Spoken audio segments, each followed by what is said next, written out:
Hey guys, All in Crypto here, and welcome back, ladies and gentlemen, for another YouTube video. I hope you've all had a wonderful weekend and are starting your Monday off with a bang.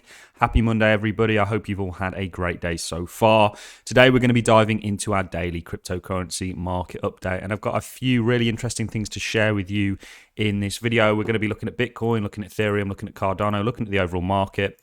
We're going to be talking about the video that we put up yesterday that I would absolutely recommend you put the time aside and watch, because we really talk about what is moving the cryptocurrency market at the moment, and it's macroeconomics that is moving our market and not crypto moving off its own fundamentals. So I'll be making a little bit of a comment on that, looking at some of the headlines right now from around the world, because there's a lot going on, guys, lots of uncertainty, and this is all going to affect markets. And then we're going to look at your sort of traditional markets like your S&P 500, your NASDAQ, the FTSE for the UK, as there is a huge correlation between crypto and the stock market. This is not what we want to see, or I should say certain equities within the stock market, like your NASDAQ. We don't want to see that correlation, because that correlation means that we play and get affected by the same things that the stock market gets affected by, which we've seen today. We'll talk about it in just a second. And this potentially leaves the short term, so over the next 3 months, a lot of room for volatility. And, you know, there's lots going on. So we're going to try and talk about it all in this video. So let's start by looking at the overall market. Markets are still somewhat down today. Never good to start the week off on a kind of downer. Sunday kind of held strong, but typically if the market is going to sell off and it doesn't sell off on a Sunday, it will sell off on the Monday, kind of catch everybody off guard. But it's not too much of a brutal sell-off. It's not too much out of the ordinary. We know what the score is for Bitcoin. We have been looking at this MACD cross, weekly bullish cross. Now, typically when you get one of these, it signals continuation. But it's very common that you'll have a period of consolidation before you get that upward continuation. That right now looks somewhat less likely. I mean, it's not doing too much out of the ordinary from what it did over here. However, it's not setting up what you would look for as perfect structure. So I'll quickly fly through Bitcoin. And it still amazes me that your kind of main YouTubers, in fact, nobody in crypto is talking about macro. They're all just kind of burying their head in the sand right now and just refusing to sort of acknowledge that you've got this huge macro elephant in the room that's sort of weighing down heavy on the cryptocurrency space's shoulders and is literally driving the market right now, like we went over in yesterday's 1.5 hour video that quite a lot of you probably wouldn't have watched, but you need to put the time aside to get familiar with markets generally, because there's a lot taking place on the macro kind of time frames that's all affecting the micro, like crypto, you know, which is now part of your traditional, it's not necessarily a part of your traditional financial system, but it's a part of sort of markets now. So we did alert you. We had this ascending triangle that broke to the upside. Then we had a descending one. We're now back in here. You need to watch that this doesn't get broken. You need to find strength here or somewhere here and not go and invalidate any of these lows, because then technically you'll still be putting in a higher high and higher low, which is better than when you start coming in and invalidating and putting in new lows. That signals a downtrend. That signals probably further downside in what is already looked at now as a downtrending market. And one thing that we brought up in yesterday's video was this is sort of an interest rates derivative, if you will, and you can see just the correlation here. You have the Bitcoin chart. This is the interview that I did with David Bell, where we spoke about macroeconomics and the crypto space, and you can see, is this just a coincidence? I mean, you ask yourselves this question, or is this what's literally moving our market? If you look at when interest rates started going or getting perceived as, you know, priced in, what interest rates were kind of being speculated as being, and you look at crypto, you can see a direct correlation. And that's because people are pricing in what's going on with the Federal Reserve and everything else. And we highlighted this, and David explained it in the video that we did. This directly affects our market. In actual fact, you can see very clearly via this chart, and there's a number of others that support it, it's what's moving our market. So why on earth is nobody talking about it? I've not seen any of the YouTube videos that have this chart in that talk about crypto. Yeah, people are still very much burying their head in the sands and saying, look, it doesn't really matter what's going elsewhere because our market is fabulous. Why is it there's so much innovation and amazing things coming out of the crypto space, yet it's not moving? In fact, it's selling off on that news. It's because it's external factors that are moving our market at this point. And the reason being, this was a very structured pullback. This was capitulation and scared exiting the market. This is correlated again with your interest rates, the euro dollar futures, and that's essentially what's moved it. You can see people going, okay, we're going to try and price this in and we're going to take profits off the table and risk off the table here. Typically, your institutions and your big boys have done that, and you've got a number of coin shares and other things like that support it. So you have to pay attention to that, because if they're doing it, they're taking risk off the table for a reason, because they see macro uncertainty, and there's a lot of that going about. These are some other factors that weigh into the macro uncertainty, what's going on in China right now with the outbreak. How's this going to affect now supply chains and everything that we've already got an issue with? We're seeing growth slow across the board. We're seeing record high inflation. We're seeing monetary policy tightening. You know, it all factors into the crypto space, and people are still burying their heads in the sands and not talking about it. It's something you have to talk about now, guys, because again, our market is absolutely moving off what's taking place on the macro and not the fundamentals within the crypto space moving it. There's also a very low retail involvement at the moment. So you've got to factor all this in. Now, it sounds very doom and gloom for a Monday, but we're very positive on the crypto space. Unfortunately, you have to go through time periods like this. Again, on this interview that we did, we spoke about how this kind of purifies the market, gets rid of a lot of crap within the market.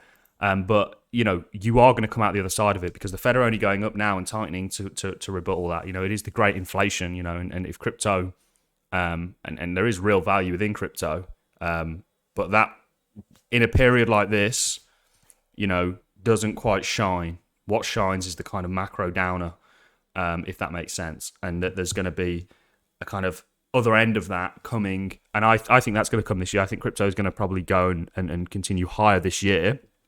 But I think for the next sort of 3 months or so, whilst we're figuring everything out, you know, that there's definitely room for volatility and sort of maybe even further downside, potentially invalidating a lot of what we've previously spoke about. But I don't think we're looking at horrific downside. I think that you've just got to be very wary right now of everything taking place. We're cautiously optimistic on the crypto space. Long term, I think everyone's going to do very well. Short term, next 3 months or so, you know, we're probably in for a little bit of chop. Ethereum actually looks really good. I think if Ethereum came lower, I would actually be looking to pick some up, given everything that's around the corner for them. Cardano, you guys know I'm a net accumulator of ADA. I don't think ADA's got anywhere near where it's going in the future. You know, I'm a long-term holder of ADA. I didn't like the fact that we broke this $1 range. That's not good for me. It invalidates the kind of head and shoulders that we were looking at, and potentially is going to lead to further downside. But it's kind of too early to tell. And you know, again, altcoins are just getting affected by the overall sentiment of the crypto space, and the crypto space is getting affected by macro markets. It's very, very simple, yet people choose to just completely ignore it and follow their own narrative. And I actually think it's very disingenuous that a lot of people are doing this, and refusing to tell their followers, you know, I care about you guys and I want you to do as well as you possibly can out of these markets.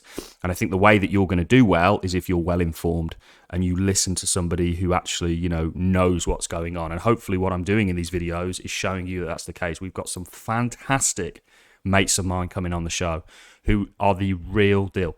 David Bell, very, very smart individual with a lot to learn, a lot of knowledge that you can learn from. And this was just one of what we spoke about in that 1.5-hour video. It's well worth a watch, guys. Put the time aside if you can. Of course, these are some of the headlines. You know, you've got growth slowing down across the board. You've got commodity prices rising. You know, and we've got this real correlation with the likes of the S&P. And really the NASDAQ is very, very correlated. And you can see, you know, this is how the NASDAQ finished last week.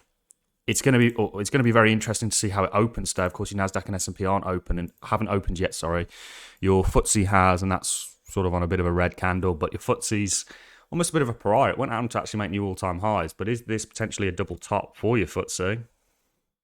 And do you see something like that? And the reason I say is it's a double top is because my bias at the moment is towards the macro downer sort of affecting markets and pulling them down even more, because the Fed upping interest rates is literally to dampen markets and take the steam out of them and try and kill off the wealth effect, which is something we also spoke about, which you guys should be paying attention to. And they're, at this point, very committed to doing it. You've got crude oil. Has that finished? You can see this sell-off is somewhat weakening here. You know, you're kind of finding a base maybe here and doing a typical resistance and support flip. And then do we see that continuation? Lots of calls for oil going higher. How does that affect everything? And certainly when you look around the world, Sri Lanka, Pakistan, and what was the other one that I heard about this morning? There was another one. There's quite a few countries out there that are literally in crisis situation in terms of their currency and their economy. And I think this is a trend that we see continue in your smaller countries because of what's taking place. You know, there's a lot going on and you guys need to pay attention to it. Now, that all sounds very doom and gloom, but what you've got to remember is, you know, this is an uphill battle for the crypto space. This isn't an overnight thing. The time to get overnight rich was when the Fed was flooding the system with money. It's why 2021 didn't end in the way that we thought it was going to, because everything has changed. You know, the Bitcoin 4-year cycle theory is still there and it's still relevant in the regards to the fact that the halving is what drives it. But what you've got to understand is that there's now other factors at play. We've moved very perfectly in a 4-year cycle theory, centered around the halving, which causes a supply shock today. That's changed because you now have, everybody wants institutions. Well, guess what? When you get institutions, you get laddered out exits like this based on a macro backdrop of taking risk off the table. Very, very simple. It's exactly what's going on. We've shown you a number of data points to suggest it. I can't tell you how many different excuses I get for why crypto's selling off. They're all very complicated and nonsensical excuses. The real answer is your macro backdrop doesn't look so good. People want to take risk off the table. If your hedge funds hold something like crypto, which is a very high beta, they're not going to be willing to hold more risk than they need to. In fact, they'd rather take the risk off the table and then reapply it. Good news is it'll be the first thing that they add back on in the long term, or certainly when the uncertainty and the dust has settled. But right now, still very uncertain time periods. You know, there is absolutely the possibility that crypto sort of finds its feet here and we get that continuation. That could be news driven, and we'd have to have some serious news, or that could be a sort of sentiment change in the global sort of macro scale. You know, people sort of forget we've still got wars going on, prominent wars that are actually being televised. There's wars going on that the US and other countries just choose to completely ignore because, of course, they pick their favourites and don't, you know. Anyway, not going down that hole. But, you know, there's prominent wars going on that they've put in the headlines for you know, a reason, essentially. And this is what you've got to sort of contend with right now with the crypto space. And our market's very small. People look at crypto and they go, oh, you know, 3 trillion must be in the top, 4 trillion must be in the top. Who knows where the top for the crypto market is, but I'm going to tell you right now it's in the tens of trillions. We're nowhere near that yet. This asset class hasn't even been established and formed, really. It's still being built. And that's a bullish outlook as far as I'm concerned. And that's why I'm long crypto as much as possible, despite the down drop. And I'm all in crypto. Yes, I hold a little bit more stable coin right now that I'm farming up to 20% on, by the way, guys. You go put that money in a bank and you've got a whole world of trouble in terms of it's just essentially eroding. But, you know, we're still all in crypto because ultimately over the next 5 years, over the next 2 years, I think crypto outperforms every other asset class in terms of to the upside. And that's why I'm all in crypto and I'm going to remain, keep that stance until I see otherwise. We're at the most pivotal moment that crypto could be in terms of regulatory clarity in the UK, in the US, and they've all said the same thing. Look, we want to embrace this technology and we want to use it mainly to gain taxes from and sort of lead that innovation. That didn't move the market at all. We literally had those words come out of the Chancellor's mouth in the UK and that didn't move the market at all. Well, why is that? Macro backdrop is very, very heavy and weighing very heavily upon the cryptocurrency space's shoulders. So I hope you guys are finding these videos useful. We've got Francis coming back on the show hopefully this week. And then we're going to get quite a few more people on that, you know, have way better, because I'm not a macroeconomist. I'm becoming more and more of one, and I'm having to do a lot of sort of reading and research on it so that I can educate myself and you guys on it. But there are people out there who, you know, we're very keen to get on the show because they know a lot more, like Francis, than myself, as they've had a lot more time in markets and certainly you know, seeing a lot more of what's kind of taking place today. So that is really all I have for you in this video, guys. We need to find our feet here. Certainly Bitcoin needs to find its feet at a higher high. You want to watch this 39, I'd even say 40k. You don't want to be selling. If you're looking for a bid, by the way, 40k would be it in terms of if you're looking for a bounce, you can maybe close at a later date. But we don't want to be selling below 40k because then your next target is down here and then your next target would be down here. And given everything that's taking place, you know, you could get very sharp volatility. But there is also the upside to that where you get the other end of it, which is the entry point to make that kind of money. And you know, crypto, really, this structure isn't a bad one. It's just sort of a kind of, in my opinion, it could just be coiling up for a break to the upside on a kind of macro time frame, but we've still got this short-term volatility to get through. So that's all I have for you in this video, guys. If you've enjoyed this content, a like is always appreciated. So is a comment, and I look forward to seeing you all in the next YouTube video. Thanks a lot for watching, ladies and gentlemen. See you in the next one.